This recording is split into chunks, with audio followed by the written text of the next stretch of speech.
अस्सलामुअलैकुम ज़ैनी इनकलाब। आज की जो अहम ख़बर है वो ये है कि बांग्लादेश के अंदर इनकलाब आ चुका है। शेख हसीना वाजिद का धड़म तख्ता हो चुका है। तो इस वीडियो को ज़रा गौर से देखिएगा। आज की वीडियो बड़ी स्पेशल होने वाली है। 15 अगस्त 1975 को शेख हसीना वाजिद के वालिद शेख मुजीबुर रहमान को आर्मी के कुछ लोगों ने उनके घर पे पूरे ख़ानदान को कत्ल कर दिया था। सिर्फ शेख हसीना और उनकी बहन शेख रिहाना बची थी। इस वजह से बच गई थी कि ये दोनों मुल्क से बाहर थी। इनके अलावा मुजीबुर रहमान समेत उनके ख़ानदान के सारे अफराद को कत्ल कर दिया गया था। आज शेख हसीना का धड़म तख्ता हो चुका है और वो इंडिया में पनाह लेने में कामयाब हो गई हैं। बांग्लादेश के आर्मी चीफ वकारुज़्ज़मान ने शेख हसीना को 45 मिनट का अल्टीमेटम दिया था कि आप इस्तीफ़ा दे दें और यहाँ से चलिए। उन्होंने इस्तीफ़ा दे दिया और वहाँ से चली गई। अगर वकारुज़्ज़मान ऐसा नहीं करते तो बांग्लादेश की आवाम वज़ीर आज़म हाउस में दाखिल हो चुकी थी तो उनको वो कत्ल कर देती और बुरा हाल करती। 6 जून से ये जो मामला चला था कोटा सिस्टम के ख़िलाफ़, बांग्लादेश के जो तलबा सड़कों पर आ गए थे और उन्होंने एहतजाज किया कोटा सिस्टम के ख़िलाफ़। जो कोटा सिस्टम के ख़िलाफ़ उन्होंने तहरीक चलाई थी, आज उसमें उनको कामयाबी मिल गई है और कामयाबी भी ऐसी मिली है कि उन्होंने हुकूमत ही गिरा दी। इस इनकलाब में एक जो सबसे अहम बात है वो ये है कि ये जो इनकलाब है ये स्टूडेंट्स लेकर आए हैं। यूनिवर्सिटी के स्टूडेंट्स, कॉलेज के स्टूडेंट्स जिनकी उम्र 18 साल या 22 साल या 25 साल तक थी, वो ये स्टूडेंट्स इनकलाब लेकर आए हैं। तो इसमें जो अहम बात है मतलब स्टूडेंट्स ने हुकूमत गिरा दी। स्टूडेंट्स हुकूमत मुल्क के अंदर इनकलाब लेकर आ गए हैं। दुनिया में जितने भी इनकलाब आए हैं ऐसी मिसाल नहीं मिलती कि कॉलेज और यूनिवर्सिटी के स्टूडेंट्स इनकलाब लेकर आ जाएं और हुकूमत का धड़म तख्ता कर दें। दुनिया की मालूम तारीख़ के अंदर ऐसी कोई मिसाल नहीं है। ये अहम बात है, आप इसको नोट कर लीजिए।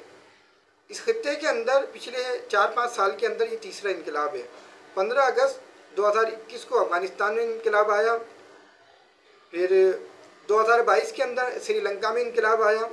ये तीसरा इनकलाब है जो आज आया है। आज 5 अगस्त 2024 को बांग्लादेश के अंदर अगर वकारुज़्ज़मान शेख हसीना वाजिद को 45 मिनट का अल्टीमेटम नहीं देते और उन्हें सेफ रास्ता नहीं देते तो शेख हसीना वाजिद का वही हाल होना था जो इनकलाब फ़रांस के अंदर फ़रांस की मलका के साथ हुआ था कि लोगों ने उसके सरों से फुटबॉलें खेली थी। तो यहाँ पे वकारुज़्ज़मान ने फेवर कर दिया शेख हसीना के साथ। मैं आपसे सवाल करता हूँ कि क्या ऐसा मुमकिन है कि एक मुल्क के स्टूडेंट्स, कॉलेज यूनिवर्सिटी के स्टूडेंट्स मुल्क की हुकूमत को गिरा दें, मुल्क में इनकलाब लेकर आ जाएं? किसी दूसरे मुल्क में ऐसा मुमकिन है?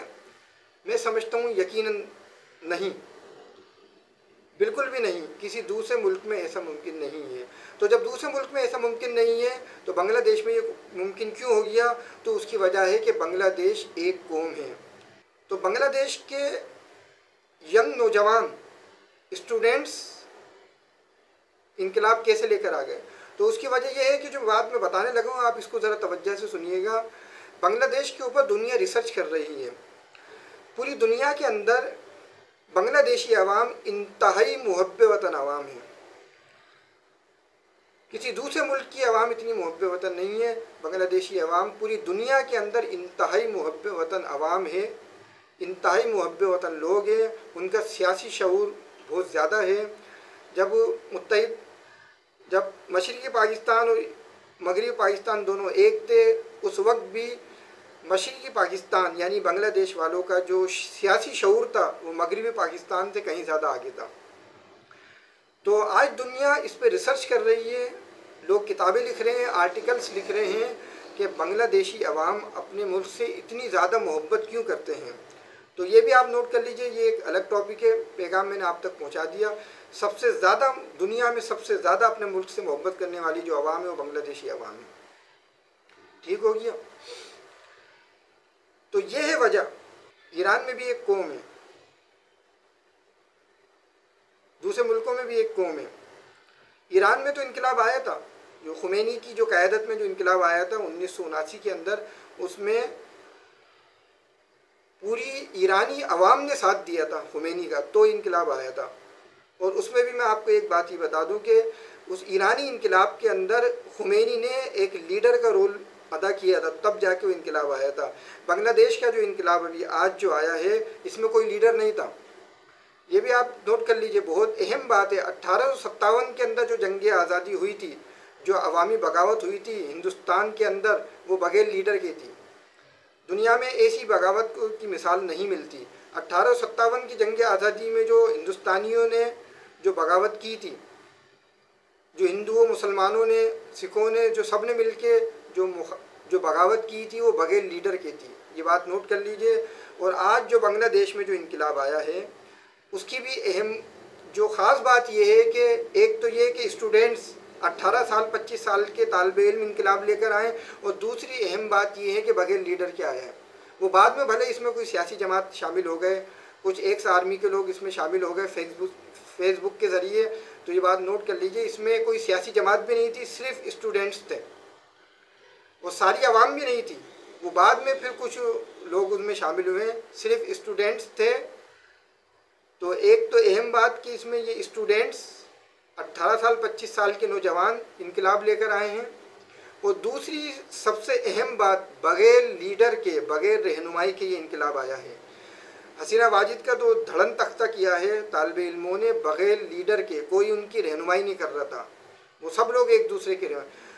तो पहली मिसाल थी 1857 की जंग आज़ादी, जो बग़ैर लीडर के लोगों ने बगावत की थी अंग्रेज़ के ख़िलाफ़, कोई उसके अलावा कोई मिसाल नहीं थी। तो दूसरी मिसाल आज हमारे सामने आ गई है कि बांग्लादेश में जो इनकलाब आया है, शेख हसीना का जो धड़न तख्ता हुआ है, वो भी बग़ैर लीडर के हुआ है।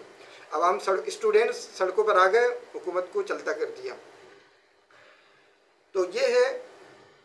इसमें एक और बात नोट कीजिए आप, बांग्लादेश में आज जो तालिबे इल्म इनकलाब लेकर आए हैं, उसकी दो अहम बातें हैं, वो मैं आपको नोट कराना चाह रहा हूँ। ये जो इनकलाब आया है, एक कोटा सिस्टम के ख़िलाफ़ आया है। तो उन्होंने कहा कि जब स्टूडेंट ने कहा कि हमारे यूनिवर्सिटी में एडमिशन मेरिट पर होते हैं, तो सरकारी नौकरियों में कोटा सिस्टम किस बात का। तो ये बहुत अहम बात है। जिन जिन ममालिक में कोटा सिस्टम लगा हुआ है, उनको अब आंखें खोल लेनी चाहिए। ये इनकलाब आया है कोटा सिस्टम के ख़िलाफ़। कोटा सिस्टम इतनी ख़तरनाक चीज़ है, उसके ख़िलाफ़ एहतिजाज हुआ, तालिबे इल्मों ने हुकूमत गिरा दी। बहुत अहम बात है, बहुत बड़ी ख़बर है। दूसरी अहम बात यह है कि कुछ लोग कहते हैं कि हमारी मईशत बहुत स्ट्रॉन्ग है, हमारी मईशत ताकतवर है, हमारी फ़ौज बहुत ताकतवर है। तो इस बात से साबित होता है, बड़े बड़े दानिश्वर भी बात कहते हैं कि जो असल जो ताकत होती है वो आवाम की ताकत होती है। आवाम से ख़तरनाक प्रेशर किसी का नहीं होता। जो सबसे बड़ी ताकत है वो है आवाम की ताकत, आवाम का प्रेशर। जब आवाम का दबाव आता है, आवाम का प्रेशर आता है, तो उसके आगे सारी ताकतें ज़ीरो हो जाती है। उसकी मिसाल आज हमने देख ली बांग्लादेश के अंदर, कि जो असल जो प्रेशर है, असल जो ताकत है, वो आवाम की ताकत है। आवाम जब सड़कों पे आ जाए तो उसके आगे फिर किसी की नहीं चलती है, उसके बाद सारी ताकतें फेल हो जाती हैं। तो ये दो अहम बातें हैं। ये इनकलाब आया एक कोटा सिस्टम के ख़िलाफ़, और जो दूसरे मुल्क और बाकी जो नाइंसाफ़ियाँ हो रही हैं, वो एक अलग चीज़ है। तो जिन जिन ममालिक में कोटा सिस्टम लगे हुए हैं, जब वहाँ पे जो नाइंसाफ़ी हो रही है, अब उनको आंखें खोल लेनी चाहिए। तो कोटा सिस्टम के ख़िलाफ़ इनकलाब आया, शेख हसीना का धड़न तख्ता हो गया। और दूसरा ये कि जो अब इसमें साबित हो गया, जो असल ताकत है वो है अवामी ताकत। अवामी ताकत के आगे सारी ताकतें बेकार हो जाती हैं। उम्मीद करता हूँ कि ये वीडियो बहुत इन्फॉर्मेटिव हुई होगी आपके लिए। वीडियो अच्छी लगे तो शेयर कीजिएगा, कमेंट्स कीजिएगा, लाइक कीजिएगा। अल्लाह हाफिज़।